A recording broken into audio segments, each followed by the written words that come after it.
Only in the Philippines. SSS, sarili mong pera, pinapautang sa'yo. Only in the Philippines. Kapag late ka, may kaltas. Pero kapag nag-OT ka, walang bayad. Salamat na lang. Only in the Philippines. Kukuha ka ng valid ID, pero hahanapan ka pa rin ng valid ID. Only in the Philippines. Tumaas ang presyo ng bilihin, pero ang sahod, ganun pa rin. Only in the Philippines. Kapag naghulog ka ng pera, walang kuskus balungos. Pero kapag nag-claim ka, maraming requirements ang hihingin. Only in the Philippines. First job mo, hahanapan ka pa rin ng 3 years work experience. Only in the Philippines.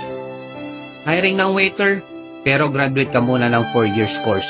At dapat, with pleasing personality ka pa. Ikaw, ano ang karanasan mo bilang Pilipino?